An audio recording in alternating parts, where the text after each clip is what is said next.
There's tons of exciting conversations and theories surrounding the Wyatt Six, so we'll see what's being said there. We'll also check out what's new with Damian Priest, Seth Rollins, and more. Starting things off with the epic return of Seth Rollins.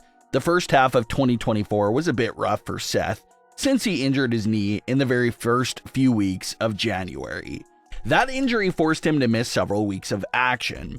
But he fought through the pain to return as quick as possible in order to still compete at WrestleMania 40. And after WrestleMania 40 had finished, that's when Seth Rollins finally got the real cleanup surgery that he needed on his injured knee and took some months to fully recover. And now here we are 3 months later. Seth Rollins is fully healthy and ready to go again. Seth Rollins made a surprise return to open up the June 17th edition of Monday Night Raw. It wasn't something that was really spoiled beforehand either, so it was a nice genuine surprise for most fans. One of the first things Seth Rollins addressed was the idea of coming back right after the World Heavyweight title. Seth teased the idea of entering the Money in the Bank match and winning the contract again for the second time in his career, but out came Damian Pries to confront Seth. Damian reminded Seth that Raw didn't really belong to him anymore, since he no longer was the world champion. Seth compared Damian's and his own career to each other, saying that they were alike and similar in many ways. They both made a name for themselves in big factions, both won Money in the Bank, and both had successful cash-ins at WrestleMania.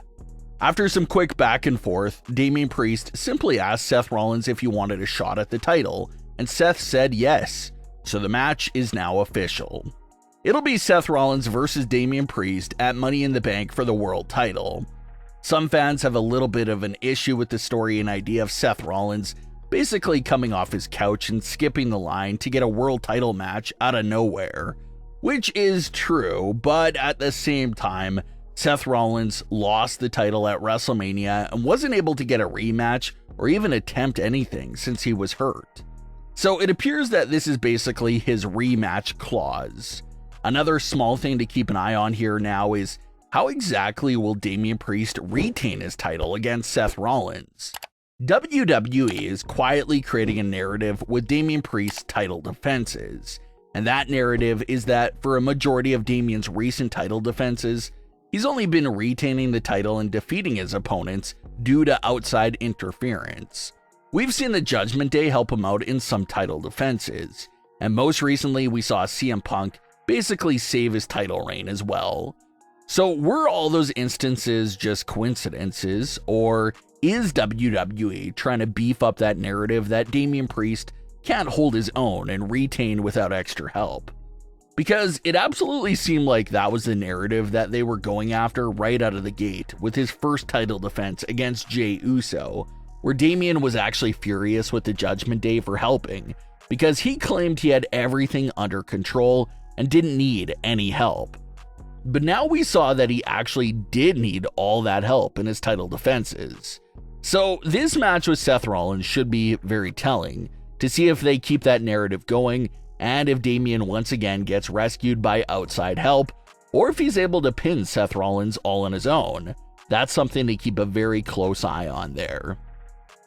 The Wyatt Six debut will most likely go down in history as one of the most shocking and memorable arrivals WWE has ever seen. There's a lot of excitement and buzz surrounding the group because the possibilities of what we can do with them are endless. Some fans are still a little skeptical and hope that the group doesn't quickly lose momentum and fade away, because we've seen that happen to some factions WWE has introduced in recent memory. There was a lot of hype with Bobby Lashley and the Street Profits faction when they first showed up, but now it sort of feels like that group has flatlined. Similar idea for Karrion Kross and the Final Testament. Lots of fans were hyped for that faction, but it still feels like we're waiting for them to do something exciting and worth talking about. So given how those two other factions have quickly fell off the map, fans are fearful for the Wyatt Six and their future.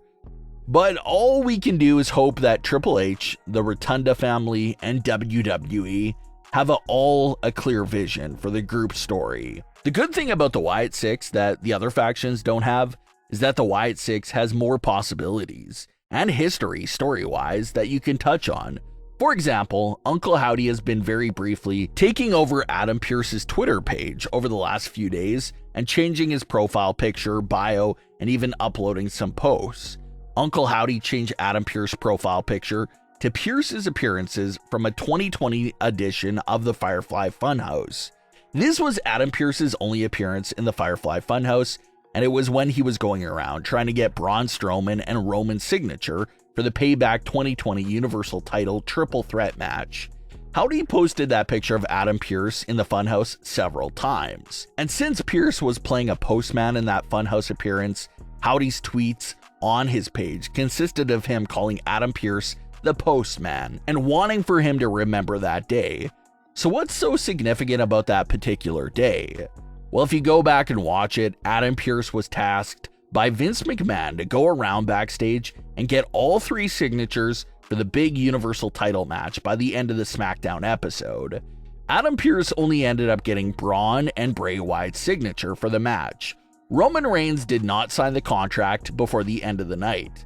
This would later come up in a big way during the Payback match itself, where Roman literally waited until Strowman and The Fiend were tired and exhausted before he came out and signed the contract, literally on his way to the ring. Roman would end up playing mop-up duty and stole the Universal title from Bray Wyatt without breaking a single sweat. And this, of course, ended up being the very first night of Roman's nearly 4-year-long title reign. So it's interesting because is that backstory behind Uncle Howdy targeting Adam Pearce? Is Howdy kind of implying that it's Adam Pearce's fault that the events of Payback 2020 happened?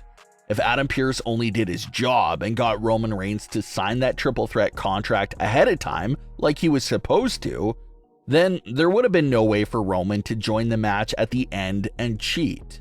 Had Adam got Roman to sign the contract on time, Roman would have taken part in that triple threat match from bell to bell, and that could have changed the entire trajectory of history. If Roman had to actually compete fairly, who knows if The Fiend would have been able to leave that night at Payback 2020 still as champion. So maybe that's why Uncle Howdy is so upset about why he wants Adam Pearce to remember his time as the Funhouse postman. Adam Pearce probably forgot everything about what happened that night by now, how he didn't get the job done, and how that basically cost Bray Wyatt everything. But Howdy's going to keep reminding him until he remembers. So that appears to be something to look out for in the coming weeks on Raw. Adam Pearce will likely have to get some more security backstage at Raw because he is the Wyatt Six coming after him. And like reports from earlier in the week alluded to, it'll also be so interesting to see the entire landscape of Raw, what it looks like following the Wyatt Six massacre. The backstage segments should have a whole different feel and vibe to them after the massacre we just saw. Superstars, referees, interviewers, and all the other backstage personnel should be absolutely paranoid to be in the gorilla position room or anywhere backstage at all for that matter. It shouldn't be a week where we just see superstars laughing and having a good time in backstage segments. Just about everyone from the top of the card to the bottom, men and women, just everyone should be absolutely fearful of another Wyatt attack. And maybe that backstage paranoia all night long could conclude with the Wyatt Six and Uncle Howdy finally getting their hands on Adam Pearce to close out the show. A whole nice narrative like that where the threat of Uncle Howdy is just looming over everyone all night long and concludes with that big Adam Pearce moment would be a lot of fun to see. But what are your thoughts on today's stories? Leave your comments below. Don't forget to subscribe with all notifications on and leave a like if you enjoyed. Thanks for watching, guys.